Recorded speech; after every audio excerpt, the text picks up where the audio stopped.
Hello student, આજે આપણે છે લેક્ચર 2 બરાબર.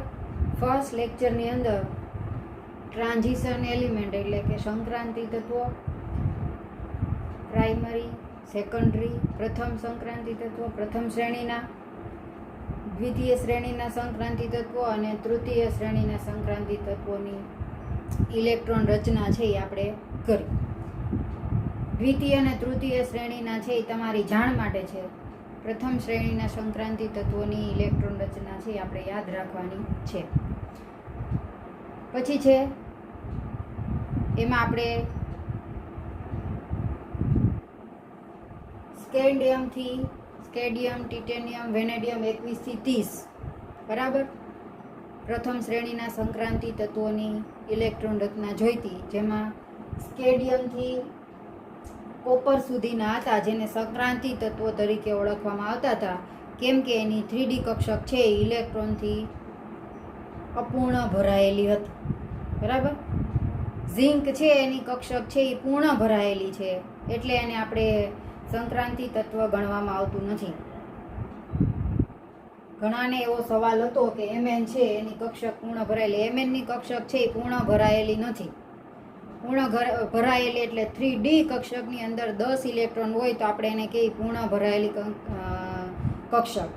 S કક્ષક છે એની અંદર 1 ઇલેક્ટ્રોન હોય તો આપણે એને પૂર્ણ ભરાયેલી ગણતા નથી. 2 ઇલેક્ટ્રોન મેક્સિમમ સમાઈ શકે, એટલે મેક્સિમમ ઇલેક્ટ્રોન જેટલા સમાઈ શકે એને આપણે પૂર્ણ ભરાયેલી કક્ષક છે એ ગણવામાં આવે. આ બધું તમે 11-12 સાયન્સની અંદર કરી ગયા છો, એટલે 21 થી 29 સુધીના તત્વો છે એને સંક્રાંતિ તત્વ ગણવામાં આવે છે, કેમ કે એની 3D કક્ષક ઇલેક્ટ્રોનથી અપૂર્ણ ભરાયેલી છે.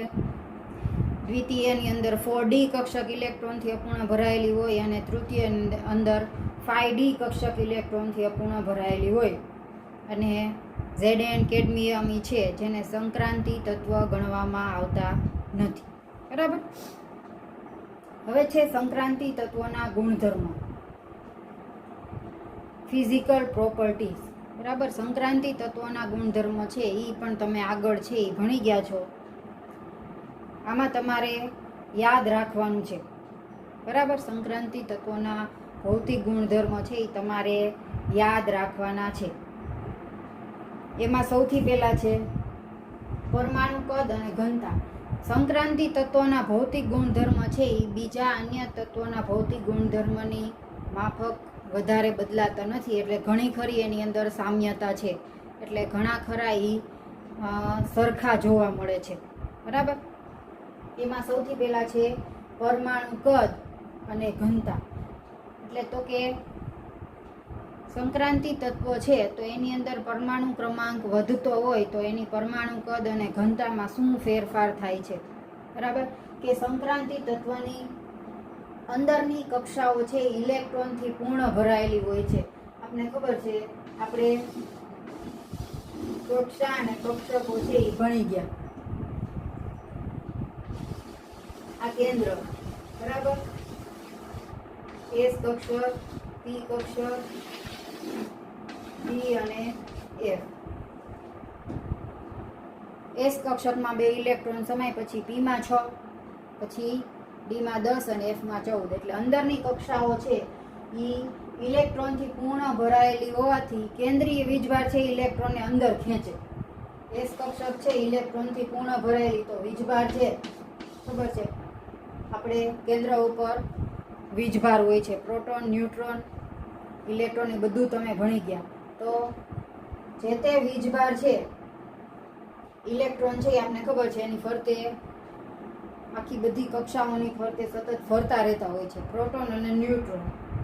અને જે તે કક્ષાની પરનો વીજભાર છે એ ઇલેક્ટ્રોન છે એને અંદરની તરફ ખેંચે છે, કેમ કે એની કક્ષાઓ છે એ પૂર્ણ ભરાયેલી છે. તો કેન્દ્રીય વીજભાર ઇલેક્ટ્રોન છે એને અંદરની તરફ ખેંચે છે. તેથી સમૂહ 1 અને 2 ના તત્વો છે એનું પરમાણુ કદ ઓછું હોય છે. બરાબર. શું કામ એનું પરમાણુ કદ હોય છે તો ઓછું હોય છે? તો કે કક્ષાઓ ઇલેક્ટ્રોનથી પૂર્ણ ભરાયેલી હોવાથી વીજભાર છે ઇલેક્ટ્રોનને અંદરની તરફ ખેંચે એટલે એનું તત્વોનું સમૂહ 1 અને 2ના તત્વોનું પરમાણુ કદ છે એ ઓછું હોય છે. આપણે અહીંયા તમે આવર્ત કોષ્ટક આ બધું તમે પરમાણુ કદ અને ઘનતા અને બીજા બધા ભૌતિક ગુણધર્મ છે એ તમે વાંચવા બેસો ત્યારે તમારે આવર્ત કોષ્ટક છે એ સામે રાખી અને બેસવાનું છે. અહીંયા આપણે એવું પોસિબલ નથી કે હું આખું પિરિયોડિક ટેબલ છે એ તમને ડ્રો કરીને બતાવું, બરાબર? એટલે તમે જ્યારે વાંચવા બેસો ને આ બધું છે એ તમારે યાદ જ રાખવાનું છે. તમે જ્યારે વાંચવા બેસો ત્યારે પિરિયોડિક ટેબલ છે એ બાજુમાં રાખવાનું છે એટલે તમને આઈડિયા આવે. એટલે સમૂહ 1 અને 2ના તત્વોનું પરમાણુ કદ છે એ ઓછું હોય છે અને તે પરમાણુ ક્રમાંક વધવાની સાથે ઘટે છે, બરાબર?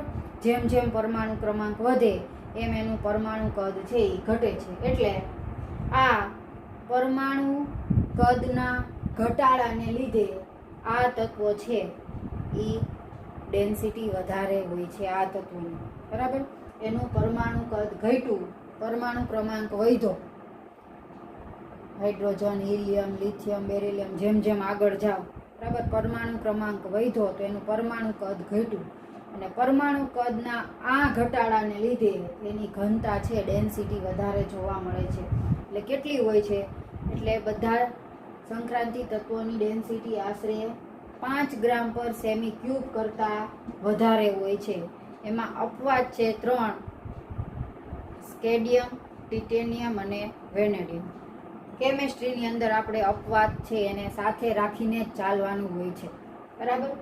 આ થયું પરમાણુ કદ અને ઘનતા કે અંદરની કક્ષાઓ છે એ ઇલેક્ટ્રોનથી, સંક્રાંતિ તત્વોની અંદરની કક્ષાઓ ઇલેક્ટ્રોનથી પૂર્ણ ભરાયેલી હોવાથી કેન્દ્રીય વીજભાર છે ઇલેક્ટ્રોનને અંદરની તરફ ખેંચે. એટલે જેમ જેમ પરમાણુ ક્રમાંક વધે એમ પરમાણુ કદ ઘટે.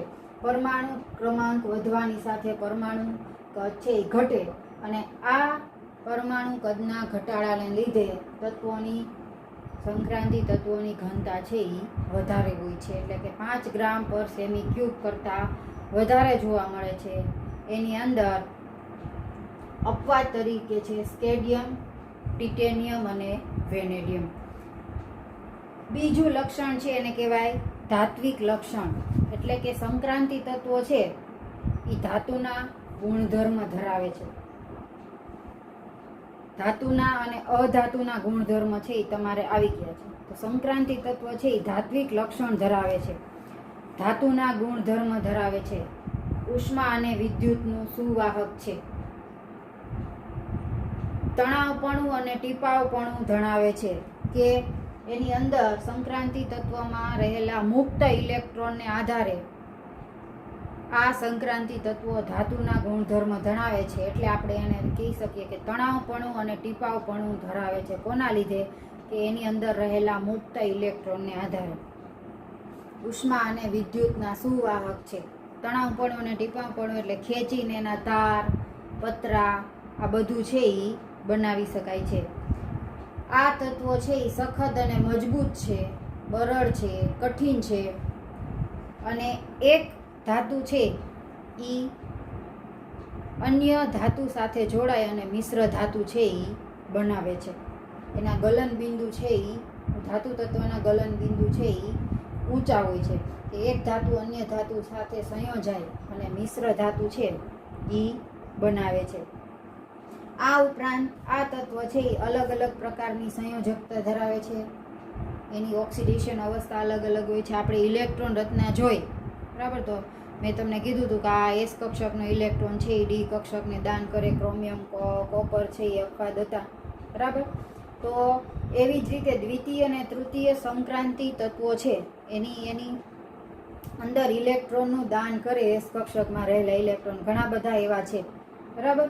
તો એની ઓક્સિડેશન અવસ્થાની ઇલેક્ટ્રોન રચના હોય અને ઓક્સિડેશન અવસ્થાની ઇલેક્ટ્રોન રચના હોય એની અંદર જો ઇલેક્ટ્રોન પૂર્ણ ભરાયેલો હોય, બરાબર, ઓક્સિડેશન અવસ્થાની ઇલેક્ટ્રોનની અંદર, ઇલેક્ટ્રોન રચનાની અંદર ડી કક્ષકની અંદર 10 ઇલેક્ટ્રોન હોય તો આપણે એને સંક્રાંતિ તત્વ જ ગણવામાં આવે છે, બરાબર? બિન સંક્રાંતિ તત્વ ગણવામાં આવતું નથી. એટલે 21 થી 30 ની અંદર ઝીંક પહેલામાં જે ઇલેક્ટ્રોન રચના છે કે જેની અંદર ડી કક્ષકમાં 10 ઇલેક્ટ્રોન છે તો એની જે તે ઓક્સિડેશન અવસ્થાની ઇલેક્ટ્રોન રચના હોય.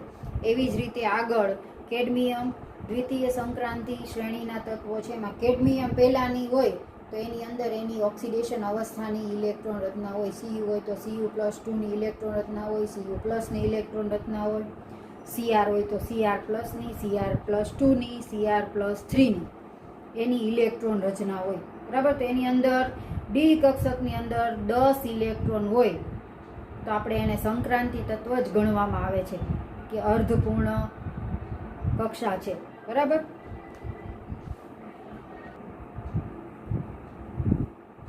એટલે કે એને સંક્રાંતિ તત્વ જ ગણવામાં આવે છે. ઓક્સિડેશન અવસ્થાની ઇલેક્ટ્રોન રચનાની અંદર ડી કક્ષક ઇલેક્ટ્રોનથી પૂર્ણ ભરાયેલી હોય. બરાબર. તો એને સંક્રાંતિ તત્વ ગણવામાં આવે છે, બિન સંક્રાંતિ તત્વ ગણવામાં આવતું નથી. આ ધાત્વિક લક્ષણની અંદર આ સંક્રાંતિ ધાતુઓ છે એના ગુણધર્મ છે એ ધાતુના ગુણધર્મને બધા મળતા આવે છે. એટલે આની અંદર સંક્રાંતિ ધાતુઓ છે, સંક્રાંતિ તત્વો છે એ ધાત્વિક બંધ અને સહસંયોજક બંધ બંનેનું લક્ષણ છે એ ધરાવે છે. અમુક ગુણધર્મ છે એ અલગ પડે છે. બાકી આપણે કહી શકીએ તો સંક્રાંતિ તત્વ છે એ બે પ્રકારના ગુણ છે એ ધરાવે છે, ધાત્વિક ગુણ અને સહસંયોજક ગુણ. એટલે કે ધાત્વિક બંધ ધરાવે છે અને સહસંયોજક બંધ છે એ ધરાવે છે. અપવાદ તરીકે છે Zn, કેડમિયમ, મર્ક્યુરી અને Mn. બરાબર. Zn ઝિંક, કેડમિયમ, મર્ક્યુરી અને મેંગેનીઝ. અને આ સહસંયોજક બંધનું લક્ષણ છે એ અપૂર્ણ ડી કક્ષકને આભારી છે કે જેના લીધે આપણે કહી શકીએ કે સંક્રાંતિ ધાતુઓ છે, સંક્રાંતિ તત્વો છે એ સહસંયોજક બંધ પણ બનાવે છે. એટલે કે બધી જ સંક્રાંતિ ધાતુઓ છે, ધાતુઓના ગુણધર્મ તમે આની અંદર બધા જ લખી શકો. કઠિનતા છે એટલે કે કઠિન છે, બરડ છે, એમાં રહેલા મુક્ત ઇલેક્ટ્રોનને આધારે આપણે કહી શકીએ કે તણાવપણું અને ટીપાવપણું ધરાવે છે. ગલન બિંદુ ઊંચા છે, ઉષ્મા અને વિદ્યુતની સુવાહક છે. પછી એના કેટલાક આયનો છે એ અનુચુંબકીય ગુણધર્મ છે એ ધરાવે છે. આગળ તમારે આવશે ચુંબકીય અને અનુચુંબકીય. અને મોટા ભાગના આ તત્વો છે એ એસિડમાં ઓગળે છે, પરંતુ કેટલાક નિષ્ક્રિય તત્વો ઉપર એસિડની અસર થતી નથી. બરાબર. અને આ ધાતુઓ છે એ એકબીજા સાથે સંયોજાય અને મિશ્ર ધાતુઓ પણ બનાવે છે. આ થયું ધાત્વિક લક્ષણ. બરાબર. આપણે બે કર્યા એના ભૌતિક ગુણધર્મ, પરમાણુ કદ અને ઘનતા, અને બીજું છે ધાત્વિક લક્ષણ. ત્રીજું છે પરમાણવીય ત્રિજ્યા અને આયનીય ત્રિજ્યા. તો કે સંક્રાંતિ તત્વો છે એની પરમાણવીય ત્રિજ્યા અને આયનીય ત્રિજ્યા છે એમાં મોટા ભાગે જેટલો ફેરફાર પરમાણવીય ત્રિજ્યામાં છે એટલો જ ફેરફાર આયનીય ત્રિજ્યા છે એમાં જોવા મળે છે. કે સ્કેડિયમ,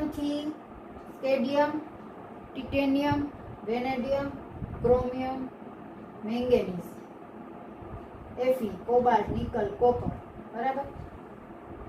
એમાં સ્કેડિયમથી તમે જોવો વેનેડિયમ, એટલે સ્કેડિયમ, ટિટેનિયમ અને વેનેડિયમ ક્રમશઃ આવર્તમાં ડાબી બાજુથી જમણી બાજુ તરફ જઈએ તો પરમાણુ ત્રિજ્યા છે એમાં ઘટાડો થાય છે.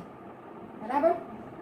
પરમાણુ ત્રિજ્યા ઘટે છે, પણ ક્રોમિયમથી કોપર સુધીના તત્વો છે એની પરમાણુય ત્રિજ્યા લગભગ સરખી રહે છે. ક્રોમિયમથી કોપર સુધીના તત્વોની પરમાણુય ત્રિજ્યા સરખી રહે. સ્કેડિયમ, ટિટેનિયમ, વેનેડિયમની પરમાણુય ત્રિજ્યા ઘટે છે અને ઝિંકની છે એની પરમાણુય ત્રિજ્યા છે એ આગળના તત્વોની સાપેક્ષમાં વધે છે. આવું જ વલણ છે એ આયનીય ત્રિજ્યાની અંદર જોવા મળે છે. બરાબર. તો આયનીય ત્રિજ્યાની અંદર ઉપર ખાલી આપણે ચાર્જ આવશે અને આ એના મૂલ્યો છે એ બદલાશે. તો જેવું લક્ષણ પરમાણ્વીય ત્રિજ્યાની અંદર જોવા મળે એવું જ લક્ષણ છે એ આયનીય ત્રિજ્યામાં જોવા મળે. એટલે ડાબી બાજુથી જમણી બાજુ તરફ જઈએ તો એમાં ઘટાડો થાય છે. પરંતુ સંક્રાંતિ તત્વોમાં ઝિંક છે કે જેની પરમાણ્વીય ત્રિજ્યા છે એ વધે છે. શું કામે એની પરમાણ્વીય ત્રિજ્યા વધે છે? એક તો આપને એનું કારણ છે કે એમાં પૂર્ણ ભરાયેલી ડી કક્ષક છે. બરાબર, કે આવર્તમાં ડાબી બાજુથી જમણી બાજુ તરફ જઈએ એમ આગળ કીધું એમ કેન્દ્રનો ધન વીજભાર છે એ વધે છે. કેન્દ્રનો ધન વીજભાર છે એ વધે તો ઇલેક્ટ્રોન છે એ આવર્તમાં ડાબી બાજુથી જમણી બાજુ તરફ જઈએ તો 3D કક્ષકની અંદર ઉમેરાય છે. આપણે ઇલેક્ટ્રોન રચના કરી, બરાબર, એની અંદર ખબર છે કે આવર્તમાં ડાબી બાજુથી જમણી બાજુ એટલે જાય 21 થી શરૂ કરીએ ધારો કે, બરાબર, તો એની પરમાણ્વીય ત્રિજ્યા વધે છે. કેન્દ્રનો ધન વીજભાર વધે છે. ધન વીજભાર વધે તો ઇલેક્ટ્રોન છે એ 3D કક્ષકની અંદર ઉમેરાય છે. આ ઇલેક્ટ્રોન કેન્દ્રમાં વધતા ધન વીજભારને કારણે 4s કક્ષકમાં રહેલા ઇલેક્ટ્રોન પ્રત્યેના આકર્ષણ બળ માટેની શિલ્ડિંગ અસરની અંદર વધારો કરે છે. જે 3D કક્ષકમાં ઇલેક્ટ્રોનનો વધારો થયો, 4s કક્ષકમાંના ઇલેક્ટ્રોન માટેની શિલ્ડિંગ અસર, સ્ક્રીનિંગ અસર, અથવા તો આપણે એને કહીએ આચ્છાદન અસર, કોઈ પણ અસર છે એ આપણે કહી શકીએ કે શું કામે આ 4s કક્ષકની અંદર આ શિલ્ડિંગ અસર છે એનો વધારો કરે છે. તો શિલ્ડિંગ અસર એટલે હું આપને ખબર છે કે સંયોજકતા કક્ષક અને કેન્દ્ર વચ્ચે રહેલી પૂર્ણ ભરાયેલી કક્ષક જે સંયોજકતા કક્ષક અને કેન્દ્ર વચ્ચે પૂર્ણ ભરાયેલી કક્ષક જે સંયોજકતા કક્ષક વચ્ચે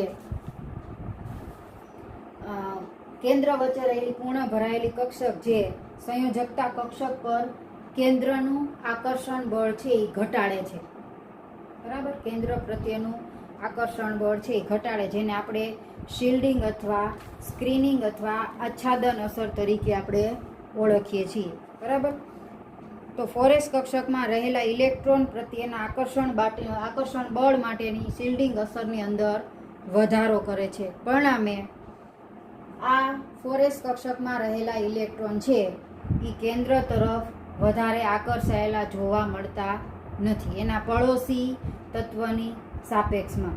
બરાબર, સમજાય છે કે શિલ્ડિંગ અસરમાં વધારો કરે છે એટલે 4s કક્ષકમાંના ઇલેક્ટ્રોન છે એ એના પડોશી તત્વની સાપેક્ષમાં કેન્દ્ર તરફ વધારે આકર્ષાયેલા જોવા મળતા નથી. એટલે એની કક્ષા છે એ સંકોચાતી નથી, અને કક્ષા સંકોચાતી નથી એટલે એની પરમાણ્વીય ત્રિજ્યા છે એ સમાન રહે છે.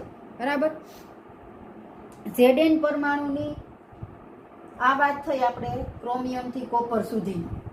બરાબર, પરમાણ્વીય ત્રિજ્યા છે એ શું કામે સમાન રહે છે એની. Zn ની અંદર 3D કક્ષક છે એ ઇલેક્ટ્રોનથી પૂર્ણ ભરાયેલી છે. તેથી શિલ્ડિંગ અસરના કેન્દ્રીય ધન વીજભારનું 4s કક્ષકના ઇલેક્ટ્રોન પ્રત્યેના આકર્ષણ બળ છે અને એ ઘટાડે છે. 4s કક્ષકનું આકર્ષણ બળ છે એ ઘટે. વળી આપણે શું થાય, 3D કક્ષકની અંદર કેન્દ્ર અને ઇલેક્ટ્રોન વચ્ચે રહેલા અપાકર્ષણનું મૂલ્ય કેન્દ્ર અને 4s કક્ષકના ઇલેક્ટ્રોનના આકર્ષણના મૂલ્યથી વધી જાય છે. ઇલેક્ટ્રોન વચ્ચેના આકર્ષણનું મૂલ્ય કેન્દ્ર અને ઇલેક્ટ્રોન વચ્ચેના 4s કક્ષકના ઇલેક્ટ્રોન વચ્ચેના આકર્ષણના મૂલ્યથી ખૂબ વધી જાય છે. એટલે આ Zn કક્ષક છે એનું વિસ્તરણ થાય છે. Zn કક્ષકનું વિસ્તરણ થાય છે એટલે એની પરમાણ્વીય ત્રિજ્યા અને આયનીય ત્રિજ્યાનું મૂલ્ય છે એ વધે છે. બરાબર, સમજાઈ ગયું? પરમાણ્વીય ત્રિજ્યા અને આયનીય ત્રિજ્યાનું મૂલ્ય સ્કેડિયમ, ટિટેનિયમ, વેનેડિયમમાં ઘટે છે, ક્રોમિયમથી કોપરની અંદર સરખું રહે છે અને ઝીંક છે એમાં વધે છે. આ બે કારણો છે. બરાબર, સમજાઈ ગયું? પછી છે એનો ચોથો પોઈન્ટ છે આયનીકરણ પોટેન્શિયલ, કે પરમાણુ ક્રમાંક વધવાની સાથે એની પરમાણુ ત્રિજ્યા છે એ ઘટે. એટલે કે કેન્દ્રીય વીજભારનું ઇલેક્ટ્રોન પરનું આકર્ષણ બળ છે એ વધે છે. પરમાણુ ક્રમાંક વધે તો પરમાણુ ત્રિજ્યા ઘટે.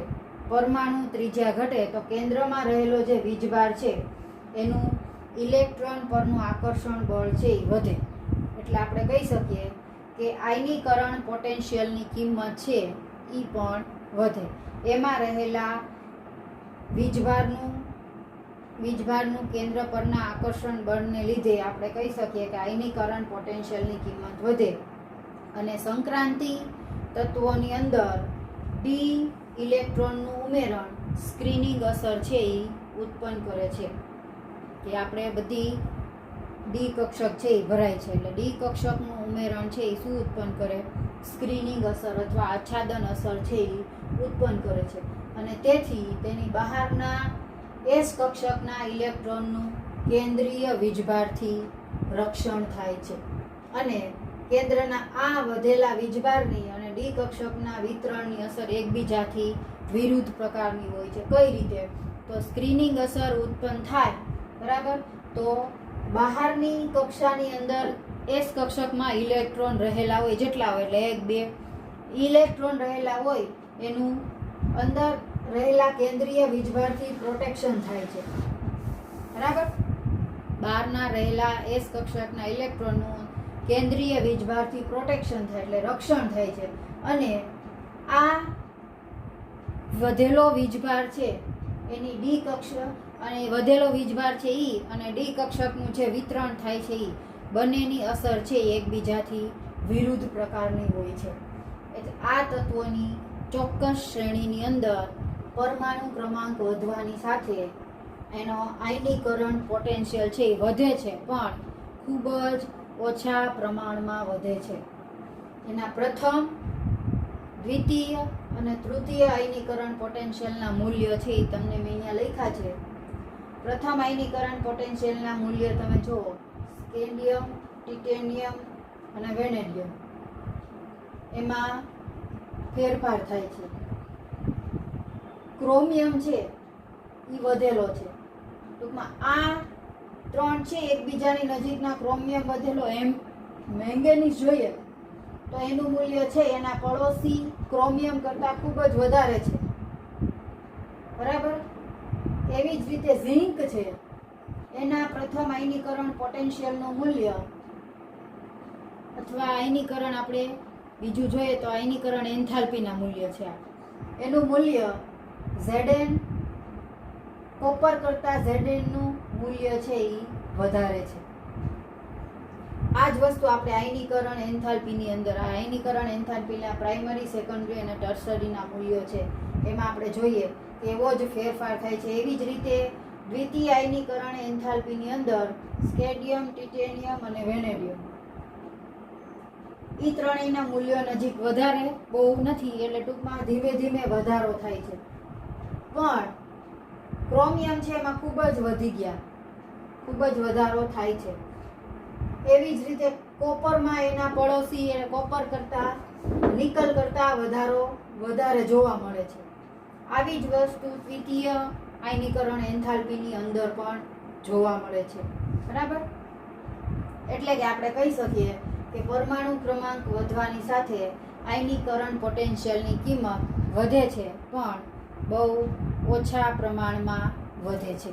બરાબર, આ થયો એનો આયનીકરણ પોટેન્શિયલ, અથવા તો આપણે આ મૂલ્ય લેખા આયનીકરણ એન્થાલ્પીના મૂલ્યો. બરાબર, પછી છે ધાતુઓની ક્રિયાશીલતા.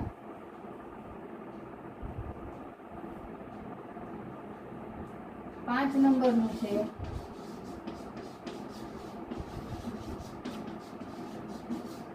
ધાતુઓની ક્રિયાશીલતા.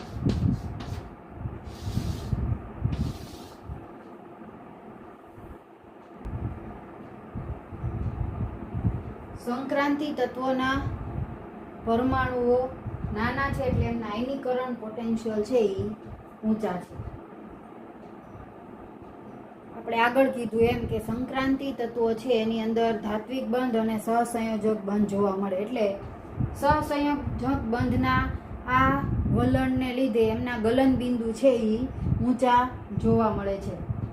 તેથી એની ઉધ્વપાતન ઉષ્મા અથવા ઉધ્વપાતી ઉષ્માની કિંમત છે એ ઊંચી છે. ઉધ્વપાતન ઉષ્મા એટલે solid direct convert into gaseous form, એટલે ઘનનું સીધું વાયુમાં રૂપાંતર કરવું. બરાબર, એટલે એની ઉધ્વપાતન ઉષ્માની કિંમત ઊંચી છે. એટલે ઘનમાં રૂપાંતર કરવા માટે વધારે શક્તિની જરૂર પડે છે. એની ઉધ્વપાતન ઉષ્માની કિંમતો વધારે હોય એટલે સોલિડમાંથી ગેસિયસમાં અને સોલિડમાં રૂપાંતર કરવા માટે વધારે શક્તિની જરૂર પડે. અને પોઝિટિવ આયન છે એટલે કે ધન આયનનું સહેલાઈથી આપણે જળ વિભાજન કરી શકતા નથી, એટલે એનું સહેલાઈથી જળ વિભાજન થતું નથી. આમ આ બધા પોઈન્ટને લીધે કયા તો કે ઉધ્વપાતી ઉષ્મા અથવા ગરમી, ઊંચો આયનીકરણ પોટેન્શિયલ, એની શક્તિ, આ બધાને લીધે સંક્રાંતિ તત્વોની વધતી જતી નિષ્ક્રિયતા છે એ સૂચવે છે. એટલે કે તેઓ ઉમદા ધાતુ તરીકે વર્તે છે અથવા ઉમદા ધાતુ તરીકે જોવા મળે છે. બરાબર, આ થઈ ધાતુઓની ક્રિયાશીલતા. આપણે એની ભૌતિક ગુણધર્મ છે, ફિઝિકલ પ્રોપર્ટી, મેં તમને કીધું એમ તમારે યાદ જ રાખવાના છે. અને બને તો પીરિયોડિક ટેબલ બાજુમાં રાખવું એટલે ખૂબ જ સરળતા રહે. પરમાણુ કદ અને ઘનતા કર્યું, ધાત્વિક લક્ષણ, પરમાણુની ત્રિજ્યા અને આયનીય ત્રિજ્યા, આયનીકરણ પોટેન્શિયલ અને ધાતુઓની ક્રિયાશીલતા, આટલું છે એ આપણે પૂરું કર્યું. હવે છે 6 નંબર. એના પછી આવે છે બેઝિક ગુણ. બેઝિક ગુણ એટલે એની બેઝિકતા કેટલી હોય છે સંક્રાંતિ તત્વોની. બીજા તત્વોની સાપેક્ષમાં સંક્રાંતિ તત્વો છે એની બેઝિકતા કેટલી હોય છે, એટલે આપણે એને આ પોઈન્ટને નામ આપ્યું બેઝિક ગુણ.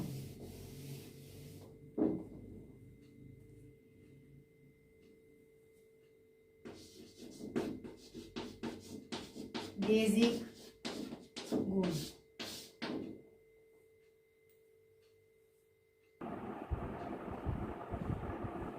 બેઝિક ગુણ તો કે સંક્રાંતિ તત્વોમાં ડાબી બાજુથી જમણી બાજુ તરફ જઈએ તો આયનીકરણ પોટેન્શિયલ છે એ ખૂબ જ ઓછા પ્રમાણમાં વધે છે. તો ડાબી બાજુથી જમણી બાજુ તરફ જતા બેઝિક લક્ષણ પણ ખૂબ જ ઓછા પ્રમાણમાં વધે છે. એટલે કે શ્રેણીમાં ડાબીથી જમણી બાજુ તરફ જતા આયનીકરણ પોટેન્શિયલ અને બેઝિક લક્ષણ બંને છે એ ખૂબ જ ઓછા પ્રમાણમાં વધે છે. બાહ્યતમ કક્ષાની ઇલેક્ટ્રોનની ગોઠવણી છે એ અચળ રહેતી હોવાથી આ ધાતુઓ છે એ એમની આડી હરોળમાંના તેમના આજુબાજુના તત્વોના ગુણધર્મોમાં મળતું આવે છે. સમજાય કે બાહ્યતમ કક્ષાની ઇલેક્ટ્રોનની ગોઠવણી છે એ લગભગ અચળ રહે છે. એટલે આ સંક્રાંતિ ધાતુઓ છે એ એની આડી હરોળમાંના તેમના આજુબાજુના તત્વોના ગુણધર્મ છે એની આરે મળતું આવે છે. બરાબર, તો ઊભી આર છે, આ વાત થઈ આપણે આડી હરોળમાંના તત્વોની. તો ઊભી આરમાંના તત્વોમાં બેઝિક ગુણની સરખામણી કરવી છે એ મુશ્કેલ છે. આડી હરોળમાં આપણે કહી શકીએ કે તેમની આજુબાજુના તત્વોના ગુણધર્મ સાથે મળતું આવે છે, પણ ઊભી હારમાં આવતા તત્વોની બેઝિક ગુણની સરખામણી કરવી મુશ્કેલ છે.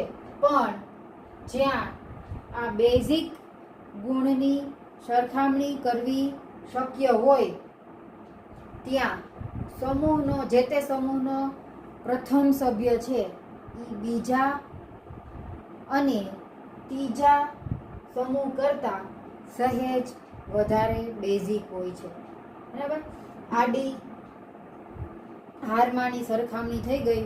ઊભી હારની સરખામણી કરવી આમ મુશ્કેલ છે, પણ અમુક અપવાદ એવા હોય, એક્સેપ્શનલ કેસ છે કે જેમાં આ સરખામણી કરવી શક્ય હોય તો ત્યાં સમૂહનો પ્રથમ સભ્ય છે બીજા અને ત્રીજા સમૂહના સભ્ય કરતાં સહેજ વધારે બેઝિક હોય છે.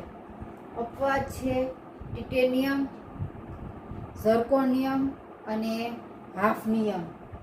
પરમાણુ કદ વધવાની સાથે આ તત્વો છે એની સક્રિયતા ઘટે છે. એની સક્રિયતા ઘટે એટલે આ તત્વોનું ઉમદા લક્ષણ છે એ વધે છે. બરાબર. આ થયો બેઝિક ગુણધર્મ. આડી હરોળમાંના તત્વોનો, ઊભી હરોળમાંના તત્વોનો અને એક્સેપ્શનલ કેસ. બરાબર. કે ઊભી હારની સરખામણી કરવી શક્ય નથી, પણ જ્યાં શક્ય હોય ત્યાં પ્રથમ સભ્ય છે એ બીજા અને ત્રીજા કરતાં સહેજ વધારે બેઝિક છે એ જોવા મળે છે. બરાબર. એના પછીનું છે ઓક્સિડેશન સ્થિતિ.